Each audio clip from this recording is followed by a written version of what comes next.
I would like to warmly welcome the members of the Academic Club of the Polish Academy of Sciences in Łódź, the members of the Society, Scientific Society, Łódź Scientific Society. And let me also warmly welcome our guest who came for the lecture of Professor Abraham Morgentaler. Professor Morgentaler, I would like to cordially welcome. Thank you very much for coming, for offering us the lecture. I would like also to warmly welcome the sister of Professor Morgentaler, Professor Dolly Morgentaler. Ladies and gentlemen, the scientific part of our meeting will be led by Professor Józef Kobos. This part will be translated by Dr. Katarzyna Balcera-Kobos. Chciałbym kilka słów teraz powiedzieć po polsku. Witam Państwa bardzo serdecznie. Chciałem powiedzieć o pewnym kontekście związanym z wizytą pana profesora Morgentalera i pani profesor Morgentaler. Again, I would like to cordially welcome you all, and I would like to offer you some background on how both professors, Professor Abraham Morgentaler and his sister, came to be here. Ma to związek z konferencją, międzynarodową konferencją, która jutro się rozpocznie w Łodzi. Jest zatytułowana Chava Rosenfarb i żydowskie pisarki XX wieku. And the occasion to your presence here is tomorrow's International Congress dedicated to Chava Rosenfarb and the Jewish writers, female writers of the 20th century. Konferencja jest organizowana przez Uniwersytet Łódzki, przez Wydział Filologii, Centrum Kultury Żydowskiej i Centrum Dialogu imienia Marka Edelmana w Łodzi. Witam szefową tego centrum, panią Joannę Podelską. O, jest.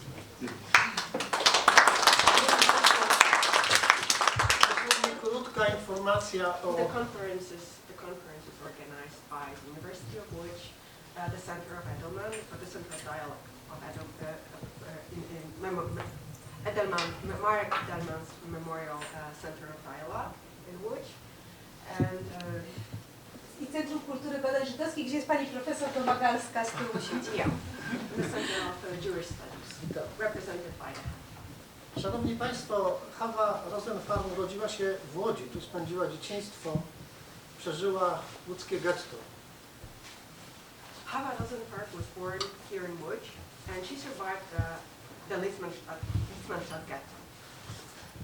Po likwidacji Litzmannstadt getto została wywieziona do Auschwitz, potem do kolejnego obozu koncentracyjnego Neuengamme, a na końcu do obozu Bergen-Belsen. Tam doczekała wyzwolenia przez armię brytyjską w kwietniu 1945 roku. She survived, and she after the ghetto came to a close. She was later ousted to various concentration camps, to Auschwitz, Neuengamme, and then Bergen-Belsen. Where she was liberated in 1945 by the British. Po wojnie wyjechała do Belgii, tam poznała swojego męża, urodziła dwoje dzieci. Panią profesor Chawę Morgentaler i pana profesora Abrahama Morgentalera. After the war, she went to Canada, where she settled, and she had two children, which are present with us today, so Mr. Abraham and Mrs. Dolly. But I have to, ja powinienem powiedzieć przede wszystkim, że Chava Rosenfarb była poetką, była pisarką. Pisała Yiddish. But I should have mentioned, first of all, that she was a poet. She was a poetess, she was a writer. And her language of choice, the language of her creativity was in Yiddish. I ta twórczość nie byłaby szeroko znana, gdyby nie tłumaczenia córki Chawy Rosenfarb. Pani profesor Morgentaler jest profesorem literatury angielskiej, ale też jest tłumaczką. Nie tylko dorobku swojej matki, ale też innych dzieł. And her poetry, her writings have not been so widely known, have it not been for the effort of Miss Goldie Morgentaler, who has translated of works. So she's not only she is a professor in English studies, but also a translator, and not only of her mother's writings, but of many other great artists. To, proszę Państwa, aby wyjaśnić pewien kontekst naszego spotkania, na koniec jeszcze powiem, może przypomnę, bo myślę, że część z Państwa wie, iż w ubiegłym roku Rada Miasta Łodzi postanowiła uczcić właśnie Chawę Rosenfarb, ogłaszając bieżący rok rokiem Chawy Rosenfarb. And just to maybe present the background of all the events that are happening right now, last year the town hall of Łódź decided to dedicate this year, 2023, to the memory of Chava Rosenfarb. And that's why we're here. So let's go to the lecture. I would like to give the floor to Professor Kolos. So I'm professor of pediatric pathology, so I'm a medical doctor. I'm head of the chapter of the medical science in our society. So it is a great pleasure for me just to introduce Professor Morgentaler. I would like just to ask Kasia just to say some words about your personal career. Who are you, and what is a very nice idea for us to have you here. So, Kasia. So, Professor Abraham Morgentaler, MD, is a leading international figure in the fields of testosterone therapy, prostate cancer, and male sexuality. Profesor Abraham Morgentaler jest wybijającą się figurą w obszarze, w zakresie leczenia testosteronem, raka prostaty oraz seksualności mężczyzn. He was born in Montreal, Canada, graduated from Harvard College in 1978 and Harvard Medical School in 1982. Dr. Morgentaler completed his residency in 1988 from the Harvard Program in Urology and then joined the faculty of Beth Israel Deaconess Medical Center and Harvard Medical School. He is currently an associate professor of surgery, urology part-time at Harvard Medical School, founder and past president of the Androgen Society and senior editor of the journal Androgens, Clinical Research and Biopolitics. Profesor Morgentaler urodził się w Montrealu, w Kanadzie, ukończył Harvard, potem College'u w 1988 i Akademię Medyczną, Uniwersytet Medyczny Harvarda w 1982 roku. Ukończył swój staż w 1988, staż lekarski w programie urologicznym. Następnie dołączył do zespołu Centrum Medycznego Beth Israel Deaconess oraz Szkoły Medycznej Harvard. Obecnie pełni funkcję profesora chirurgii w zakresie urologii w niepełnym wymiarze czasowym w Harvard Medical School. Jest założycielem i byłym kierownikiem, prezesem Towarzystwa Androgenicznego oraz starszym redaktorem czasopisma Androgens, Clinical Research and Biopolitics, czyli badania kliniczne i leczenie. In 1999, Dr. Morgentaler founded Men's Health Boston, the first men's health center in the U.S., focusing on sexual, reproductive, and hormonal health for men. W 1999 roku profesor Morgentaler założył organizację Men's Health Boston, czyli oddział zdrowie mężczyzn w Bostonie. Pierwszą taką organizację, pierwszy taki ośrodek w Stanach Zjednoczonych, który zajmowałby się zdrowiem seksualnym, reprodukcyjnym i hormonalnym właśnie u mężczyzn. Professor Morgentaler is credited with shattering the decades-old belief that testosterone therapy is risky for prostate cancer and pioneering the modern use of testosterone in men. And more recently, Dr. Morgentaler has been a leading scientific figure in the global discussion regarding cardiovascular risks of testosterone therapy. Dr. Morgentaler has published over 130 scientific articles, including leading medical journals such as the New England Journal of Medicine, the Lancet, the Journal of the American Medical Association, and Cancer. I profesorowi dorobku profesora Morgentalera jest wielkie dokonanie, zburzenie takiego przekonania, które trwało od wielu dekad, że terapia testosteronem jest bardzo ryzykowna u pacjentów cierpiących na raka prostaty, jak również był pionierem w zakresie współczesnego zastosowania i włączenia testosteronu w terapii u mężczyzn. Niedawno profesor Morgentaler również zaprezentował się jako wiodąca postać w dyskusji na skalę globalną dotyczącej ryzyka naczyniowo-sercowego związanego z terapią testosteronem. Opublikował ponad 130 artykułów naukowych, w tym w czołowych czasopismach medycznych, takich jak The New England Journal of Medicine, Lancet, Journal of the American Medical Association oraz Cancer. We are really sorry to interrupt you, but we would like to ask if anyone of you needs headphones with the translation to Polish, from English to Polish. Po polsku.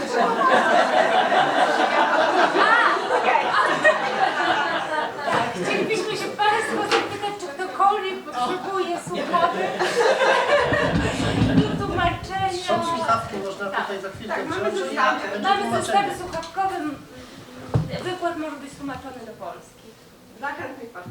Proszę się tylko, nie, może podnieść przez podniesienie ręki i rozsadzimy? Proszę bardzo. To, kto zainteresowany, to bardzo. To jeszcze z Państwa. Bardzo proszę.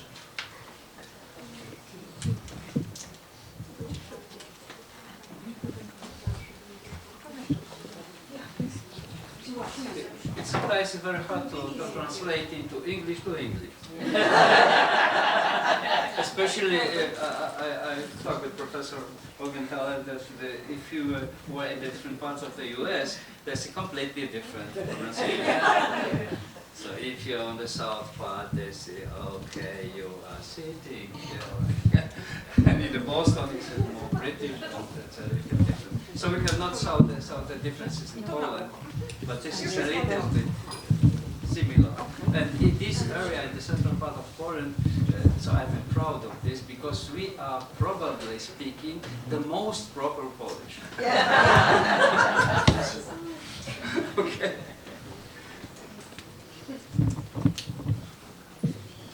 So if you're ready, so let's ask to start.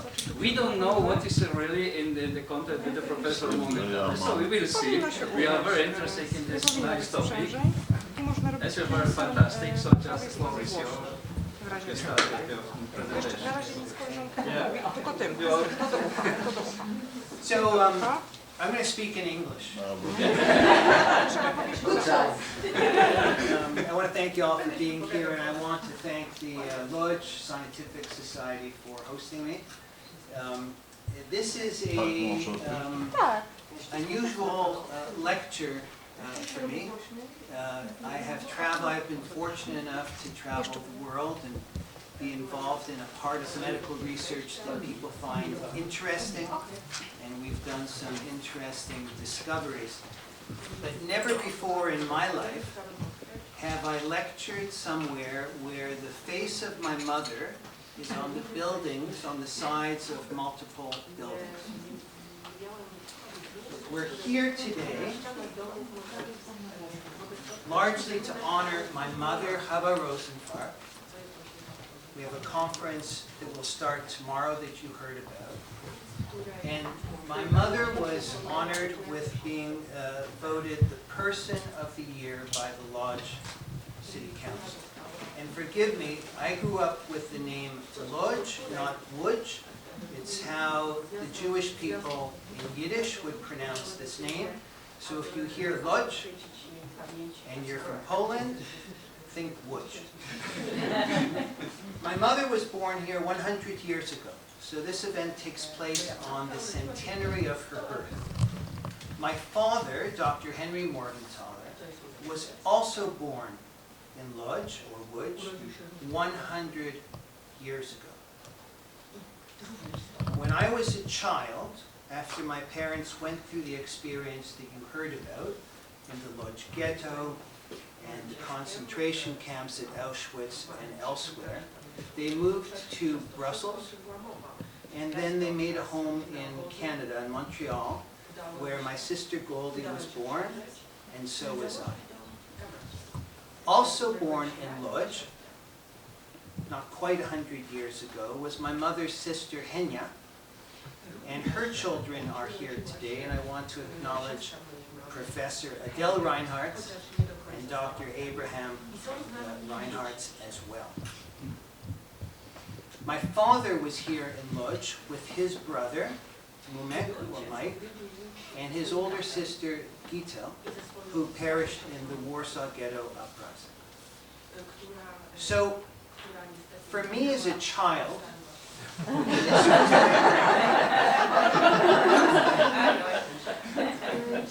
there was never a moment in my life when I was not aware of the city or a place called Lodz. My parents spoke about it constantly. When their friends came over or family, it was always part of the conversation. As a matter of fact, one could say that when I was a child, I lived as much in Lodz as I did in Montreal. And so for me to be here today, after having toured with Joanna in the Lodz Ghetto, buildings where perhaps family members were tortured, where the deprivations and traumas that my parents experienced, and now to be here is something that is very difficult for my mind to comprehend and wrap around. It is clearly a new world. It is a new Lodz or Łódź. There is a vibrant democracy here. We are all now citizens of the world, and hopefully an advanced world that stays sane. But to be here is something that never in my life I would have ever considered. And to be able to have the opportunity to speak to all of you and to honor my mother and my father and their families is incredible. So thank you all for being here. The story that I normally tell, I'm going to continue in a moment. It is about the work that I've done for many years in a topic that I think is interesting. We have two groups here. We have a scientific society with several doctors, and we have those who are more in the world of literature. I will do my best to actually bring them together in some way, because the talk, although it focuses on my work with a specific topic within medicine, is really about our humanity. So, before I begin, I just want to acknowledge a few people. First is my wife. So Marianne Brandon, Dr. Marianne Brandon, knew when we met that the way to totally understand me and get me, understand me, was to read my mother's book, The Tree of Life. Incredible. I want to thank Joanna Podolska for organizing an incredible event, and for allowing me this opportunity. And the conference and all the events have been excellent, and what an honor. And Joanna, thank you so much for all your work and for that of your team. I want to thank my cousins for being here and acknowledge you. I'm sure that you, like me, have that part of your brain that's with Lodz the same, and we've shared in our own ways some of the same journey.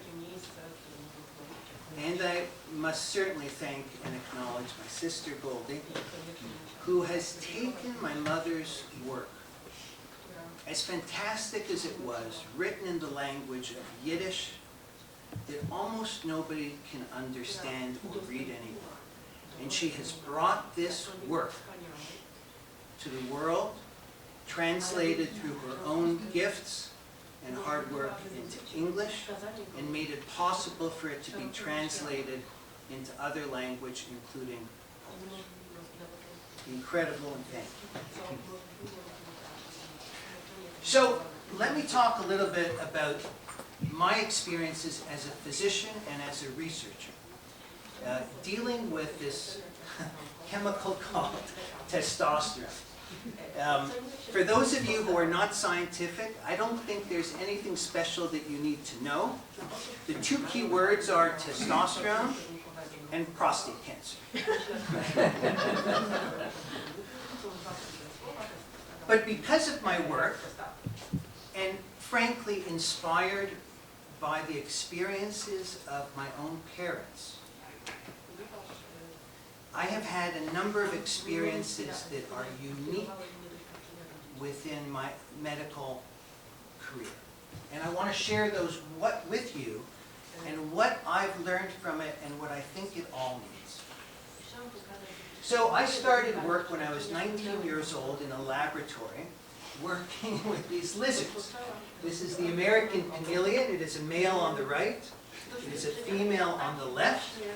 When the male is put in a cage with the female, it has a brightly colored flap of skin under its neck called a dewlap. And it sees the female, the dewlap comes out, and the head goes up and down very, very quickly. It is as if the male is saying, yeah, yeah, yeah, yeah, yeah.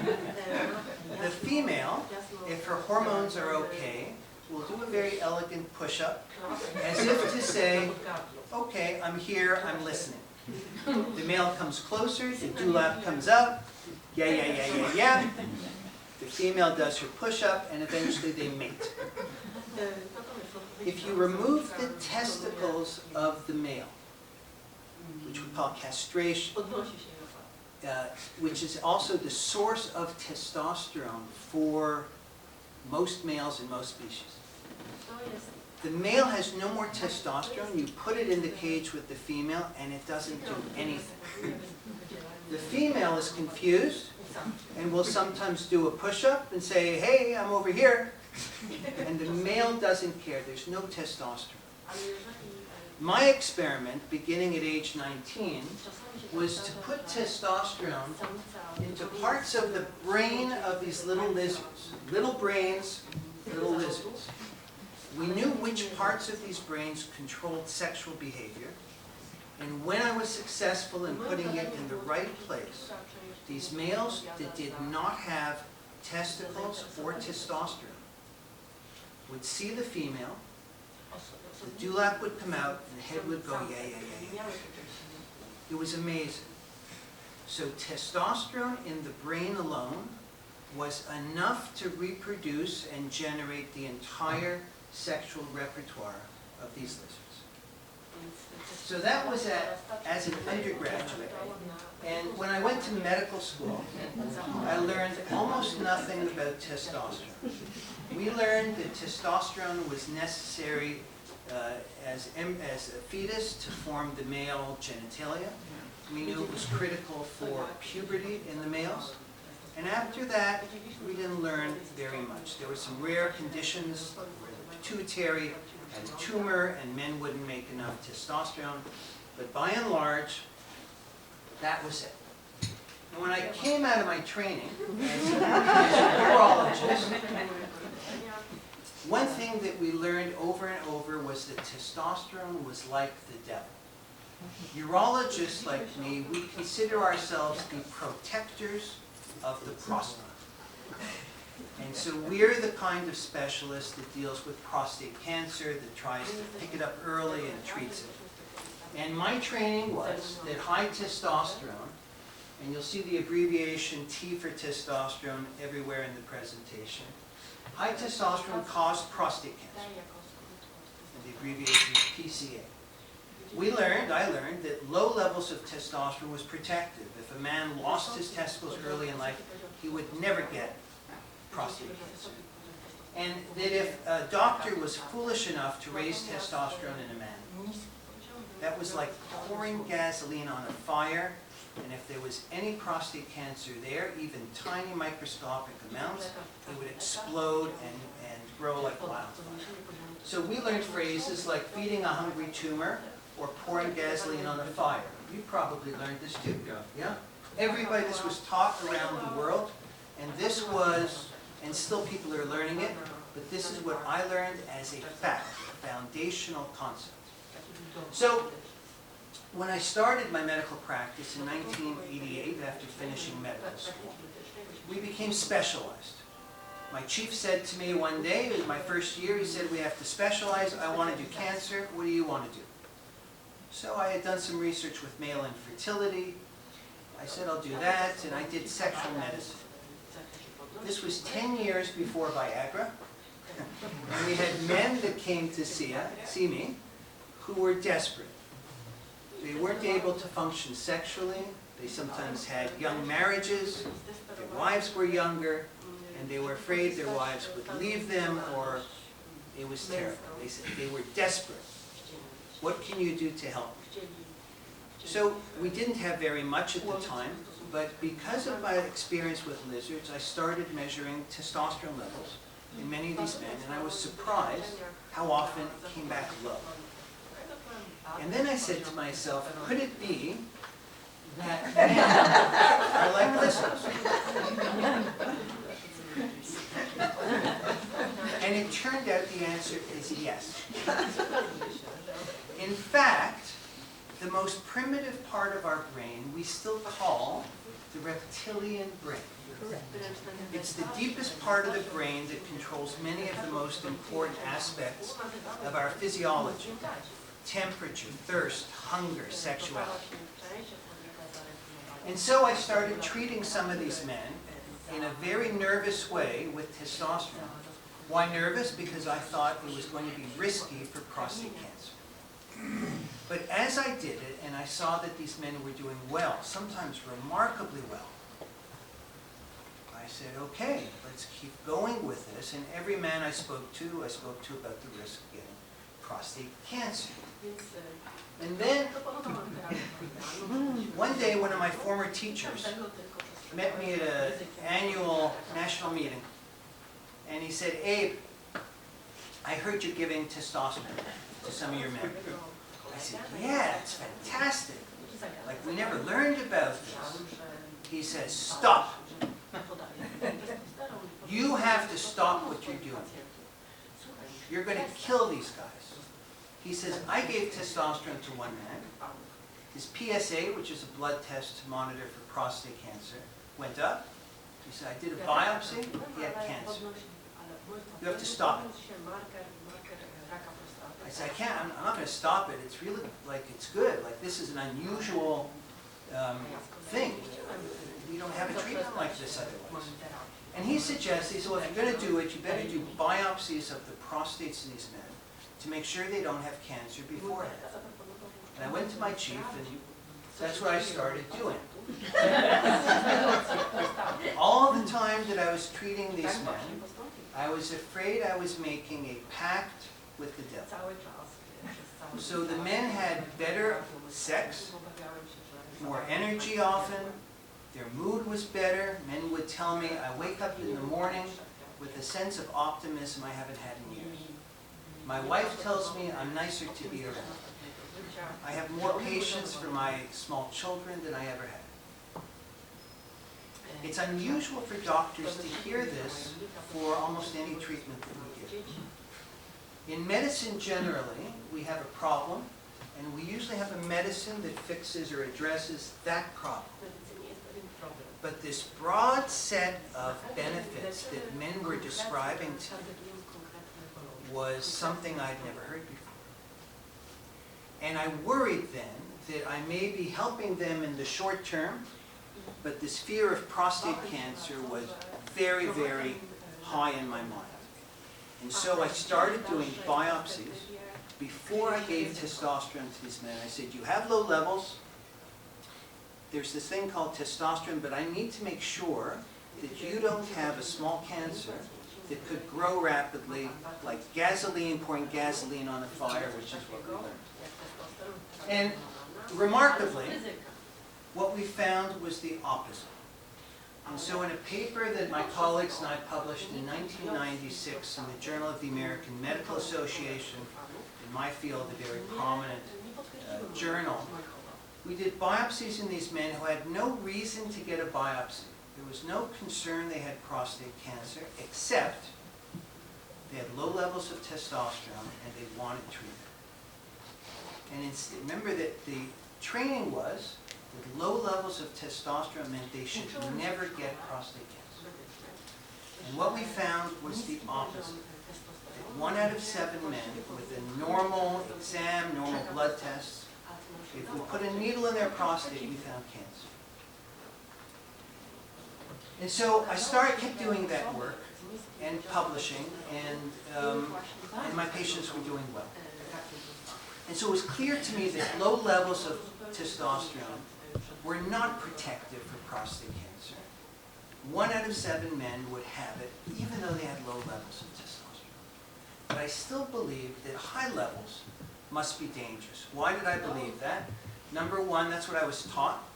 And number 2 is the treatment for men who have advanced prostate cancer is to lower their testosterone. So it seemed obvious that high testosterone was dangerous.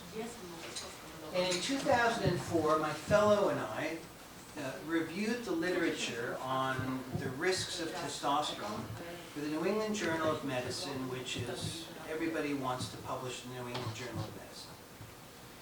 And my fellow was a very, very smart, very capable urologist from Brazil. His name was Hernani Roden. And he came into my office, and it was the first time I ever saw him nervous. We were getting ready to write this manuscript, this article, and we had split up the papers to review. We were going to write these together. And he said to me, "Chief, do you have the articles that show that testosterone is dangerous for prostate cancer?" And I said, "Hernani, I thought you must have them." And what we discovered and published was that we could find no evidence, zero, published in the literature that high levels of testosterone were actually associated with anything bad with prostate cancer. This concept was taught around the world, to you and to me, as if it's a foundational concept within the world of cancer. Prostate cancer, testosterone, and yet we could not find the evidence for it. There were plenty of articles, but none of them could show it. They just, whoever wrote those articles always would say at the end, "We don't know why we couldn't find it, but we suggest the next investigators look at A, B, and C." And the next investigators would look at A, B, and C. They still wouldn't find it. They'd say, "Well, we suggest the next group look at X, Y, Z." It was just amazing. There was something that was very wrong with the foundational medical concept. And one day I'm giving a talk a little bit like this, and I was younger, and there was a more senior urologist, and he said, "You know, Abe, your stuff is very interesting. I enjoyed listening to you. But you know, you better check with Charles Huggins. Huggins showed that it's a problem." Charles Huggins is the only urologist to win the Nobel Prize in Medicine. And he won it in 1966. And what he did in the work in the 1940s was he took men who had metastatic prostate cancer. This is before we had the blood test PSA that probably all of you have heard of. And he removed their testicles. It was based on experiments in animals, in rats, and dogs, and he showed that a different blood test looked like it improved when he did this. It's called acid phosphatase. And he showed and wrote that when he gave testosterone, that blood test would get worse, just like PSA does. And his work today remains the foundation of how we treat men with advanced prostate cancer. We still lower their testosterone, but instead of removing their testicles, we give them a medication that stops testosterone production. So, when I was told about the work of Huggins, I knew about it, but it was a time before, a little bit before the internet had reached its peak. And in order to find an old article, you had to go to a strange building called a library. And in the basement of the library at the medical school where I am, were all the old journals in leather, bound in leather from the 1700s, the 1800s. They're dusty, and I remember I pulled off the article from 1941 by Charles Huggins, and as I started reading through it, I got so nervous. I remember that moment as if it was yesterday. My palms were sweaty, my heart was racing, because what Huggins said was that injections of testosterone cause prostate cancer, activates prostate cancer. At the time, I had 2 small children. I had a young medical practice that was growing, and I had visions that the treatments I was giving to my patients, which at this point was probably a few hundred with testosterone, was going to cause them to die and get terrible cancer. And the vision I had in my head was that the Harvard police were going to come into the library right then and put me in handcuffs and take me away, and it would be a cover story in the newspaper. And I forced myself to read the paper again, and I asked myself some very simple questions, such as, how many people did he treat with testosterone? It turns out, and here's the final sentence of his paper, for which he really won the Nobel Prize. He did other work too. Cancer of the prostate is activated by testosterone injections. How many men did he treat with testosterone? There were 3 men who got testosterone for only 14 to 18 days. Of those 3 men, he only gave results for 2. One of those men had already been castrated, which today we know is a special category in terms of the blood test. And what this meant is that the whole world that I trained in, that testosterone is going to cause prostate cancer, it activates it, makes it grow, was based on one patient who received this treatment for only 14 days. It was astonishing. And most people didn't know this because the journal articles were not easy to find when they were more than 5 years old. You had to go to the basement of a library. And now, of course, you can find this article in 15 seconds, but not then. And so I was stuck with a problem. We know that when we reduce testosterone in men with metastatic disease, that the blood test like PSA goes down. But we had a lot of evidence now that higher levels of testosterone were no worse than medium levels of testosterone. And medium levels were no worse than low normal levels of testosterone. Prostate cancer issue did not appear to be dependent on testosterone at all, except for when they got their levels incredibly low. And so we came up with what's called the saturation model. And if this is probably the only science part of this story, if you have a graph of serum testosterone where it rises this way, and you look at prostate cancer growth on the up or the y-axis, it does rise very quickly at the low concentrations, but then it becomes maximum. And once you reach a certain testosterone level, you can increase it, and nothing changes. And it's really like this plant and water. So imagine you have a plant like this. It has enough water, and you deprive it of water. You don't water it. it will shrink. It will lose mass, it will lose volume. If it's still alive and you give it water, it will grow.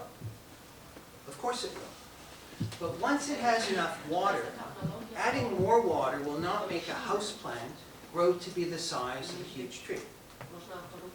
It's become maximum. And this is why it's safe to give testosterone to almost all men with regards to their prostate cancer. And if you think about it, if we just were to look at the prevalence of prostate cancer, it goes up as we get older, and testosterone levels decline as we get older. The story never made any sense, and yet this is what we were taught. And so over time I started giving testosterone to men who were in more and more risky situations, men who were known to be at risk for getting prostate cancer, men who appeared to be cured from their prostate cancer after surgery or radiation, and at the end of my career was giving it to men who had metastatic disease. And we published in 2021 a group of men with advanced disease. This is considered crazy to give it to men who had metastatic disease. My training was these men would die within a week or a couple of weeks. And it didn't happen. And so, is testosterone therapy really like pouring gasoline on the fire? And I would suggest the answer is no. Now, what does all this mean? Some of you here for the literature conference are probably thinking, all right, testosterone, prostate cancer, enough already. But there is something about the way that science works that we have to pay attention to, because all of you read articles about what the latest study shows about something. In all of your fields, whatever it is, literature, geology, dermatology, philosophy, there are things that have been taught as if they are the truth, and they cannot be challenged. And usually the older that truth is, the more it becomes ossified, stuck. This was an example. So what do you do as a physician where you have a patient who says, please help me? And all of your colleagues say, you can't do that. And if the person gets a problem, I'm going to say that you caused it, because that's what I believe, that's what I taught. So I just want to give you a couple of cases, if you will, that had an impact on me and really underscore what it is that I'm talking to you about today. George was a 94-year-old scientist. He had 100 patents. He had very, very advanced prostate cancer. PSA is the blood test that we use for men with prostate cancer. Normal is less than 4. And when he came to see me, he had the highest PSA I'd ever seen at over 500. He had cancer in his bones, he had cancer that had blocked his kidneys, and he came to my office from far away with his daughter, who was a nurse. He said, I've read all your work, I'd like you to give me testosterone. I said, I've never given testosterone to anybody like you. What do you want testosterone for? He said, well, it used to be that I exercised every day and it made me feel good. I can't do that anymore. He said, I have colleagues all around the world. I used to correspond with them by email. I'm too tired. And I said to him, you know, you could die.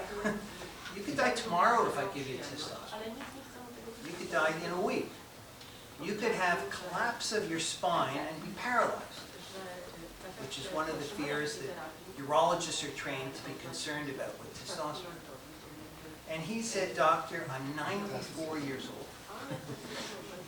I have prostate cancer that is metastatic, and even if I didn't, I'm going to die at some point, probably sooner rather than later. And he said, while I'm alive, I'd like to live as well as I can. He said, I'll sign any kind of piece of paper you want. The daughter, the nurse, agreed that we could do this, and I was terrified, but I wrote him a prescription and instructed his daughter how to give him the testosterone. And she sent me this picture of him at 7 months, and I showed with his permission and her permission. He's sitting in the waiting room of his dentist in the office. He's 95 years old now. He's been on this medicine that was supposed to kill him within days or weeks, 7 months later. Now, he died. He died close to a year. But that's probably as long as he was going to live anyway. In fact, he could have died sooner. And within a few weeks of being on testosterone, guess what? He started exercising. He started writing to his colleagues. He gained weight, which he needed desperately. And he was so pleased with these results. He was my first patient doing this, and he knew that it was unusual. He sent me reams of stories about his life, and he said, use my picture, tell my story, use my name, and so I've done that. But my experience with him at 94 gave me courage to offer this in some selected cases to men who were younger. This isn't something I wanted to do. I wasn't looking for patients, but they read my articles, and these people would find me and say, can I come see you? Peter was 76 years old, and he was dying. He also had prostate cancer.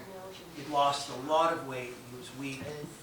And hospice was recommended to him. If you're not familiar with hospice, it's often a place where people can go to at the end of their lives where they get nice supportive care and they die well. The daughter didn't want him to go to hospice because she wanted him at home. And she said to me, we're wondering if you could give him testosterone. And I said, well, what are you hoping it'll do for him? And she said, doctor, the most important part of our day is the family, which at this point was her mother, and her father, Peter, was we gather for dinner. You know, we talk about the day, we say hello, and we check in with each other. But my father is so weak now that at dinner he puts his head down on the table and he stays there all through dinner. It's so depressing, it's awful. And my hope was that he would get some more strength and energy from it, even for a time.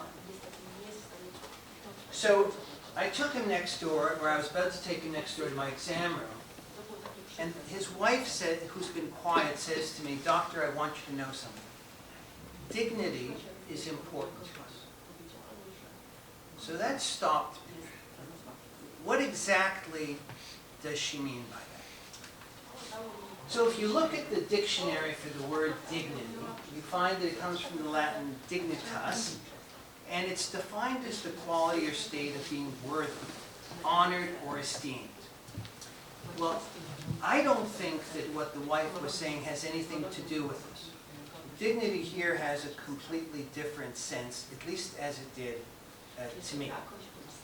And this word dignity has importance, has meaning. My mother, who you've now been introduced to several times, detailed the ability of the human spirit to overcome the indignities of the Holocaust. My father, Henry Morgentaler, fought against the indignities of women forced to undergo illegal, risky abortions by promoting safe reproductive choice in Canada. This concept of recognizing what is human inside us and honoring it is what my parents have given to me. And if we go back to this concept of dignity is important to us and Peter, I ended up giving him an injection of testosterone. The family came from far away, and I told the daughter, if this helps him, he's going to need it done again, because the injection lasts no more than 2 weeks. And something clearly, even though we talked about it, it wasn't particularly received, and I'll tell you why. I worried terribly, given how frail he was, that he could have died on the car ride home, which was about 4 hours. Or the next day. Or the next day. And that somebody was going to blame me for having pushed him over the edge. In about a week or 10 days, I needed to find out what happened, and I called the daughter. And really what I wanted to know was he alive or not. And when she said, yeah, he's okay, doctor, but the medicine didn't work. And I said, oh, really? Well, tell me what happened. She says, well, you know, for a couple of days after the injection, it actually was great. We sat at dinner. He kept his head up. We talked. But then it just went back to the way that it was. And of course, what had happened was that his levels of testosterone had gone up. He had benefited. And then they'd gone back down. And if he was on treatment, he would have gotten another treatment with testosterone. But what it tells us, or gave to me, was another sense of what this dignity thing is about. For Peter and for his family, it was about his ability to keep his head up.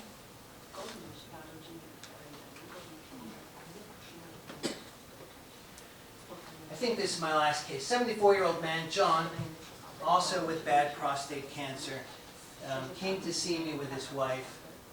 And he was on a medicine, the standard treatment, which is to lower testosterone as much as you can. We call it androgen deprivation. But he'd also had 3 strokes in the last several years. And he was there on the chair, but it's as if he really wasn't there. His face was flat. The wife did all the talking. I would check in with him every now and then. The wife wanted him to go on testosterone. I would say to him, John, do you understand what we're talking about? And there'd be a long pause, and then a few moments later, you'd hear, yes. Everything was delayed. When I asked him to stand so I could examine him, it took both his wife and me helping him to stand up and hold himself against the exam table. And I said to the wife afterwards, I said, I don't think this is right. I don't think he's a candidate for it. If you want to do something, you could try and talk to your doctors or just stop the medicine that's lowering his testosterone. After a few months, the wife contacted me again and said, we'd like to see you again. We've stopped the medicine, and we'd like to talk about testosterone. And I ended up treating him. This is a picture of John at 3 months, and he was a completely new man. Again, this is shown with permission from his wife. And he was joking. He was talking like you and I talk. When it was time to examine him, he got up. He was a different person. He was back to himself. He died eventually. He died at a year and a half or so. And, you know, when you get the call as a doctor that your patient has died, those are tough conversations.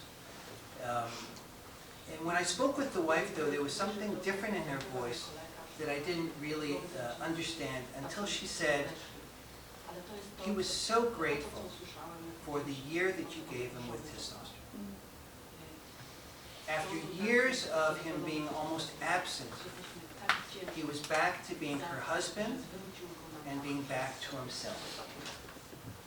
This is the last picture we have of him. It's a birthday party. They had a bunch of their friends over, and they cooked 18 lobsters. John was a musician. He was an artist. He loved to bake bread, and he loved his wife, Lisa. Sometimes people say, you know, you've been in this business a while, like what's it all about? And I don't have any better answer than any of you. But here's what I can tell you in the business of medicine.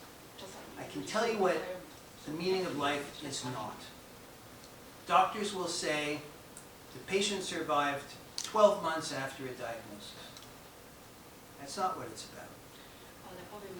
The meaning of life, or whatever it is, really comes about through cherished memories, family and loved ones, like cooking 18 lobsters in a big pot at your home. That's what gives meaning to our lives, whether or not that's the meaning of life. And so we have this paradox about people poo-poo, they say testosterone isn't that important. They show data that maybe it's a little beneficial here and a little beneficial there. But when you add it all up, for some individuals, it can be the difference between just existing and living. And how do we explain it? I live in a world of science. We have studies. We have methods that are important. And what I think a lot of people don't really understand, but that comes with a little bit of experience, is that the results of science are messy. Messy. Many of you have read a study that coffee's good for you. Many of you read a study that coffee's bad for you. That's what science is. It's messy, and yet we always try and put a coherent face on the results that we see. And yet, despite messy data and uncertainty, what do doctors do?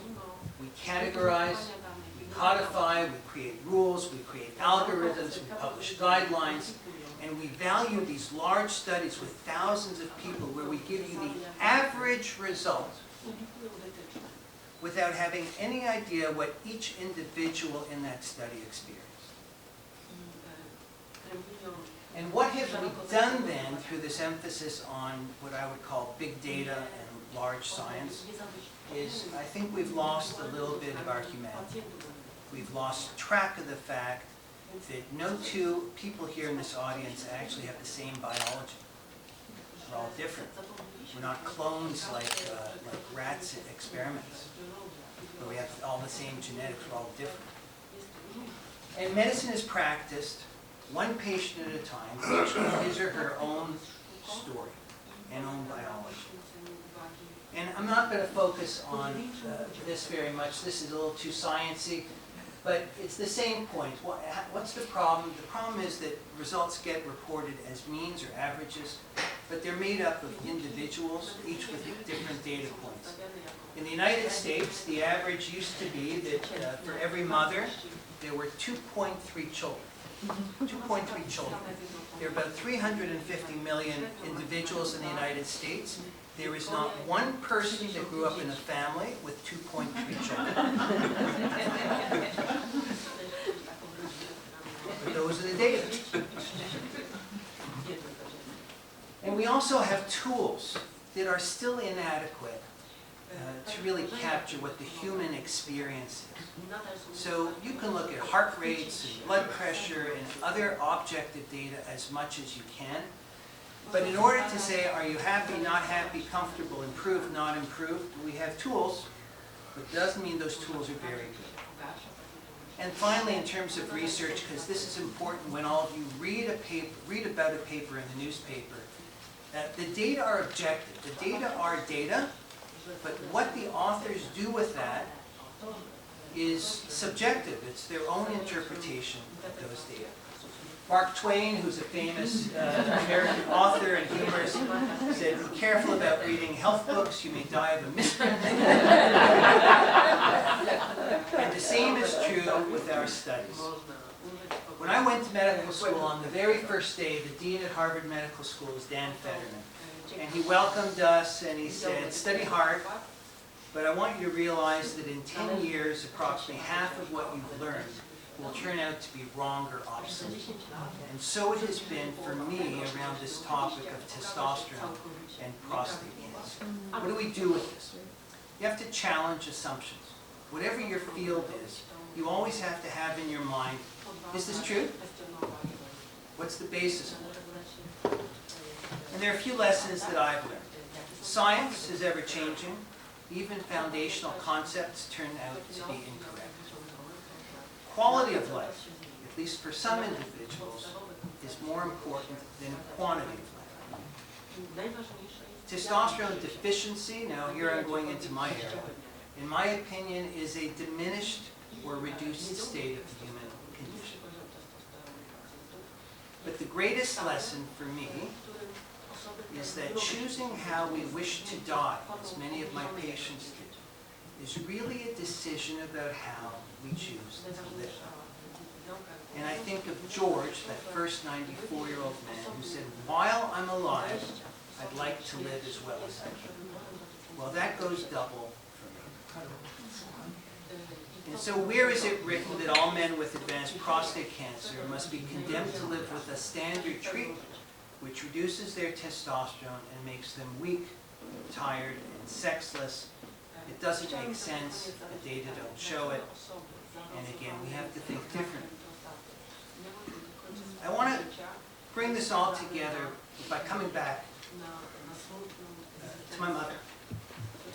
So, today we walked with Joanna, and we walked around the ghetto of Lodz. And it was fascinating to me how Joanna referred, and we had a group of maybe 20 people, and Joanna's referring to things written in my mother's book, The Tree of Life, which is a historical fiction of the events here. In other words, the characters are fictional or made up or composites. The events are fact, it's the history. And on several occasions, Joanna said, "Do you remember in the book where such and such happened?" That was here. I want to end, though, with a passage. And of course, this book exists here today because of the translation of Gold into English. But I want to end with a passage from this book that captures, I believe, much of what it is that I've been trying to express with you today. So, near the end, when the ghetto is ready to be liquidated, there are a couple of families that hide behind a fake wall trying to escape detection by the Nazis. This was a real event for my mother's family and my father's family. And they were hoping to survive another day, a few days, a week, or something. Maybe something would change.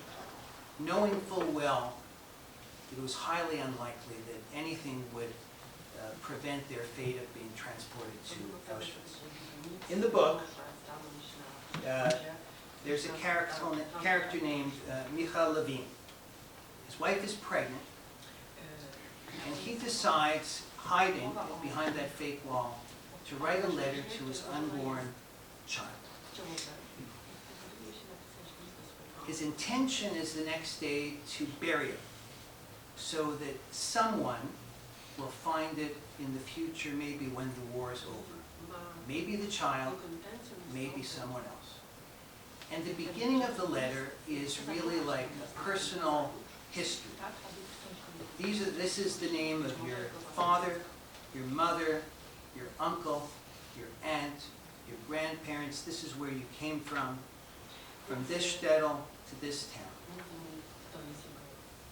But at the end,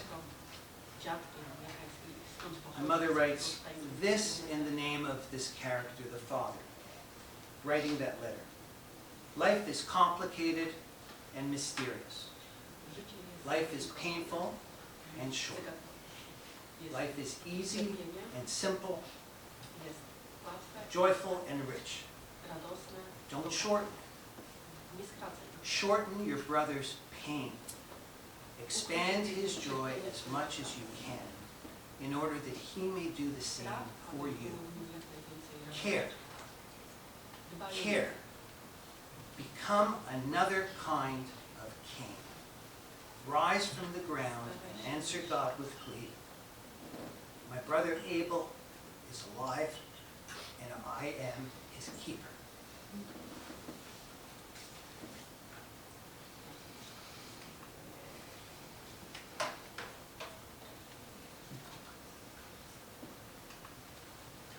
We all are the keepers of our brothers and our sisters.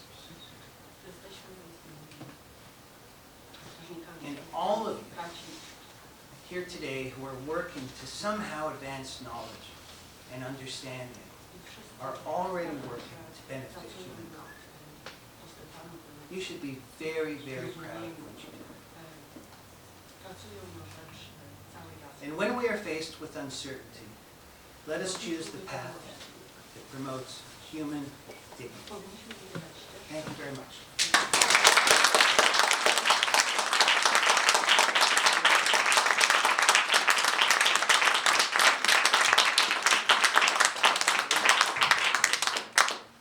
First, I would like to say that we would like to thank you for your extraordinary, fascinating lecture. I think that the proper way is that you talk to us, because this is the proper word.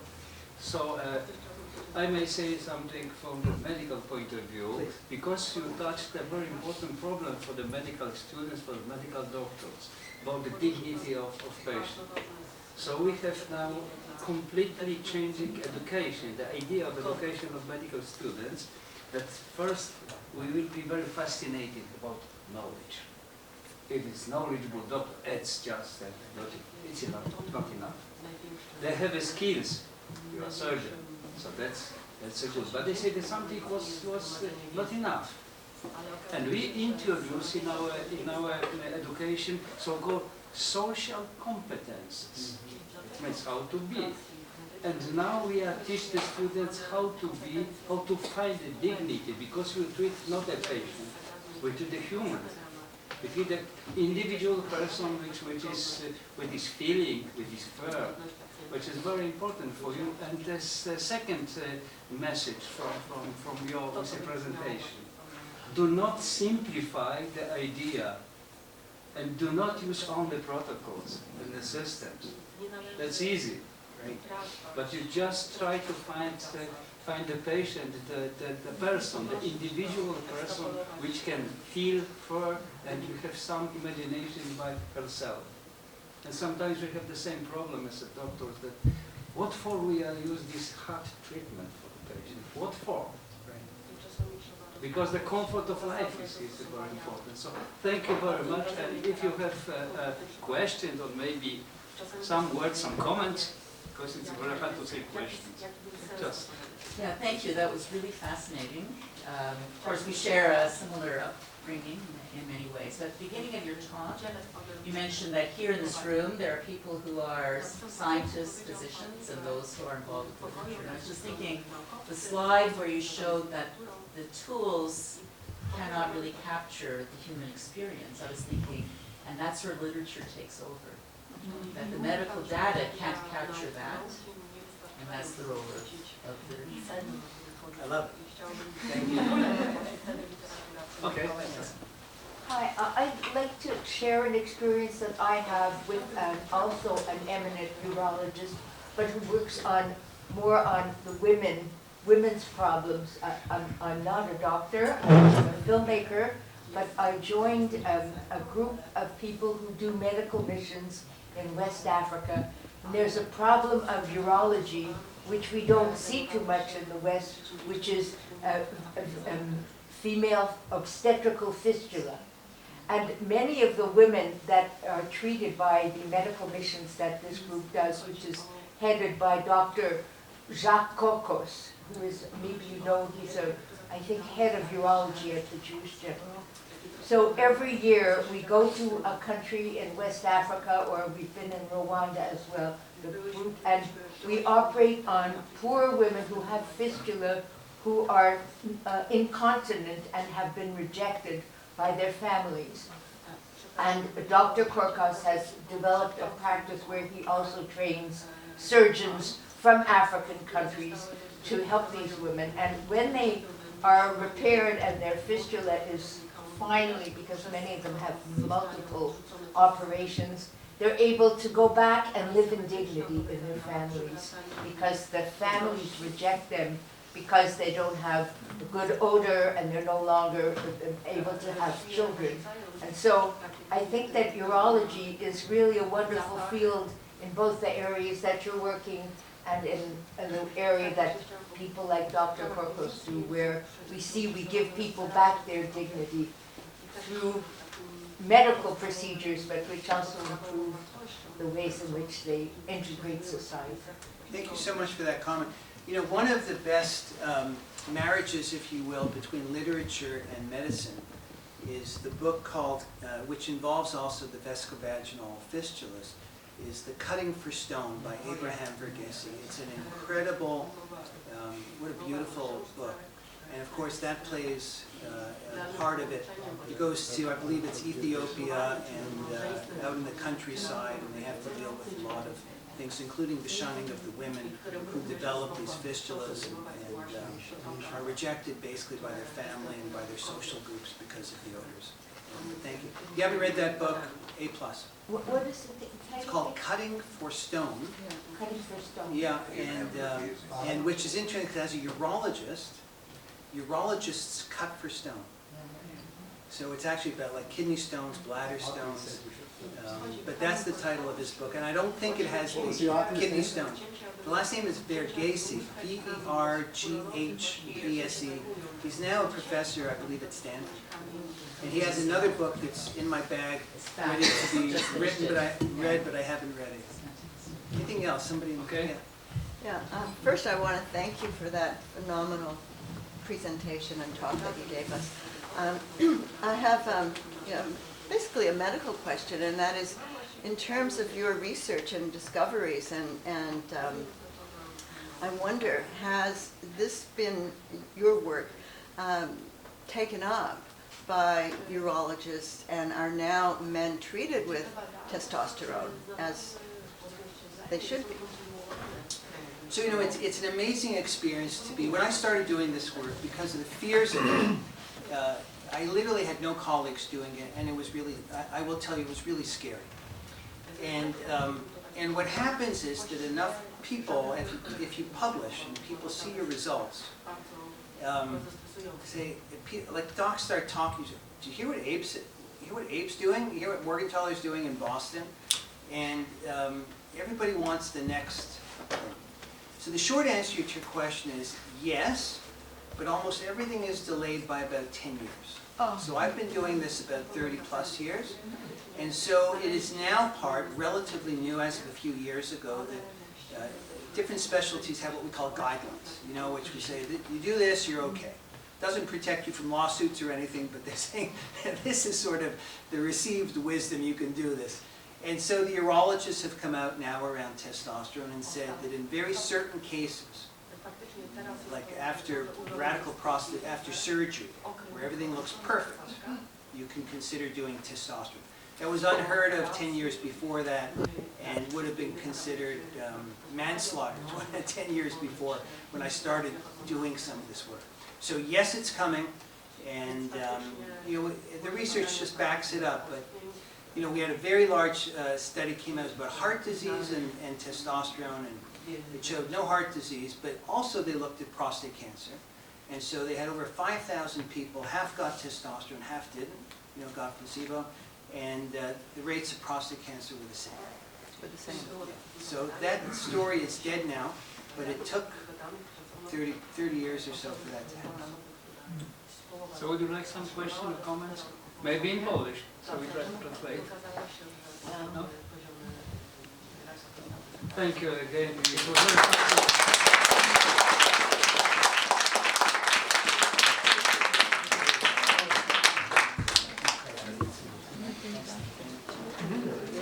Now what?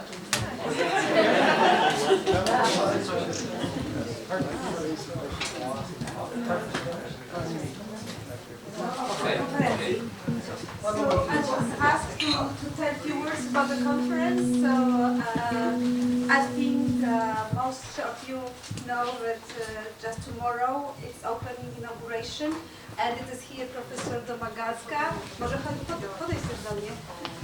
Professor Domagacka, who co-organized this conference from Department of Philology. So we would like to invite all of you. Tomorrow is inauguration in the Montreal Canada Center. So we start at 3 o'clock with also presentation of Henry Morgentaler and Adele and Mordechai. Yes, Mordechai. And we will have also a concert inspired by a poetry of Chava Rosenfarb, and it was composed by Artur Zagajewski. And next 2 days in university. Yes, so tomorrow, 20 minutes to 2, there will be a bus from the hotel, which will takes you to the Montreal Canada Center for Dialogue, and we will meet there, I think, at about 2 o'clock p.m.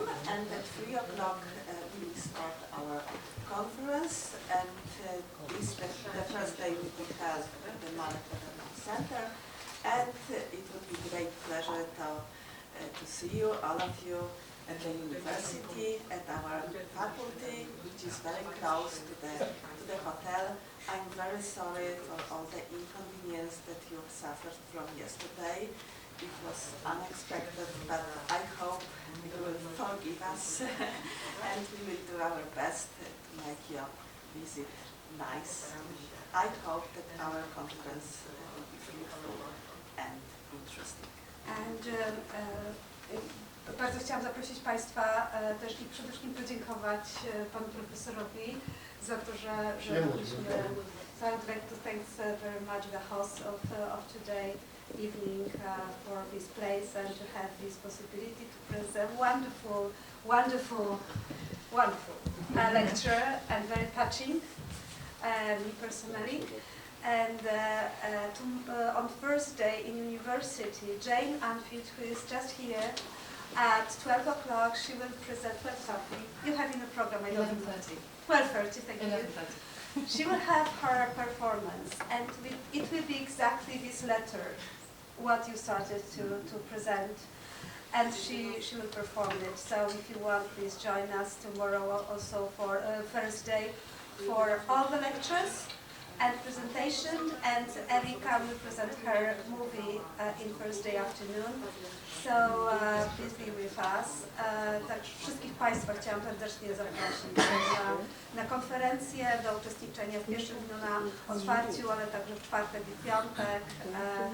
A w piątek jeszcze odsłaniamy pasaż Chawy Rosenfarb na Ofie dla wszystkich łodzian, wiadomo, czyli w okolicach teatru Pinocchio. So it is a small surprise for you, because on Friday at 3 o'clock we open the passage of Chava Rosenfarb, so you are also welcome. It will be after the conference. So dziękuję bardzo. So I have a good news. We invite you for the cup of tea or coffee or glass of wine. Thank you very much.